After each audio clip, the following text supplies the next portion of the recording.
In every minor league ballpark, there is no such thing as nothing going on between innings.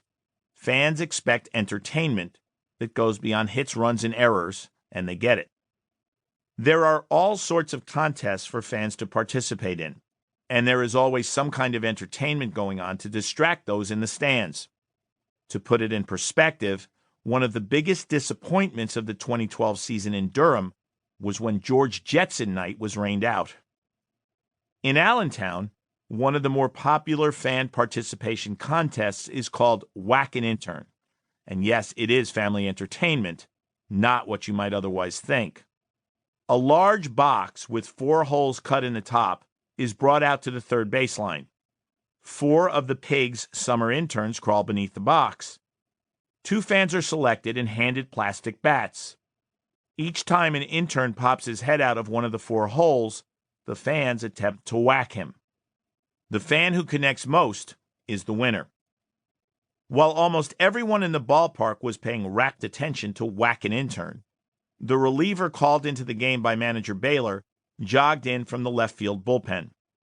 When the public address announcer introduced him, there wasn't a hint of a reaction from the crowd. The plastic bats ruled at that moment. The relief pitcher was Mark Pryor, who had last pitched in a Major League Baseball game on August 10, 2006. In the almost 6 years since then, he had pitched a total of 48 innings, an average of 8 innings per season, in the minor leagues for 3 different organizations, San Diego, Texas, and the New York Yankees. He was 31 years old, and there was no way his presence on the mound throwing his warm-up pitches was going to distract anyone from the announcement of who had won Whack an Intern. This was remarkable only if you happen to remember who Mark Pryor had once been. In 2001, coming out of USC, he had been the number 2 pick in the amateur draft in all of baseball. The only reason he wasn't number 1 was that he had notified the Minnesota Twins, who owned the number 1 pick, that he didn't want to play for them. The Twins drafted local hero Joe Mauer instead, a pick that ended up working out just fine for them. Pryor signed with the Cubs for a $10.5 million bonus, a record for a first contract that wasn't broken until 2009 when Steven Strasburg signed with the Washington Nationals for $15 million. Pryor was in the majors by 2002, and a year later, at the age of 22, he won 18 games for the Chicago Cubs and finished 3rd in the Cy Young Award voting in the National League. He and Kerry Wood had led the Cubs to the National League Central title and to within 1 win of the team's first World Series appearance since 1945.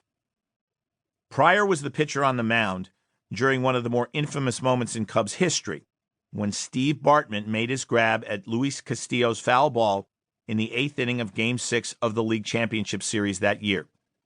If Moises Alou had caught the ball, the Cubs, leading 3-0 behind Pryor's pitching, would have been 4 outs from the World Series.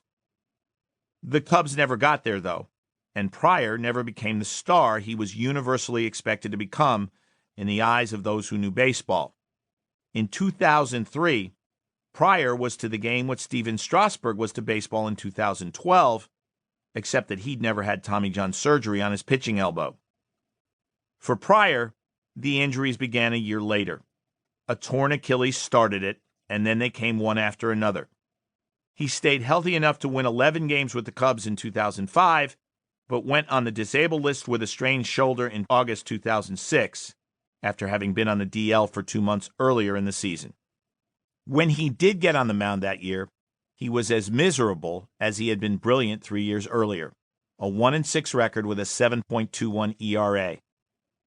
After deciding against surgery in the offseason, he pitched 1 inning in the minor leagues the next year before being forced to undergo surgery.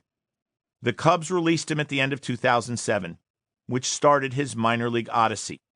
San Diego for 2 injury-plagued seasons, during which he never pitched. Texas for 1, the Yankees for 1. He pitched a total of 21 times in those 4 seasons, never staying healthy long enough to make a serious run at getting back to the majors. He had signed with the Red Sox in May 2012 and had been working in extended spring training in Florida to get his arm in shape. Now, exactly 1 month after his signing, The Red Sox had sent him to Allentown to join the Paw Sox. His hope was to get to Boston as a middle reliever. That would be a victory, even if it was a long, long way from the days when he had been called the future of pitching. On this evening in Allentown, Pryor's reality was whack an intern.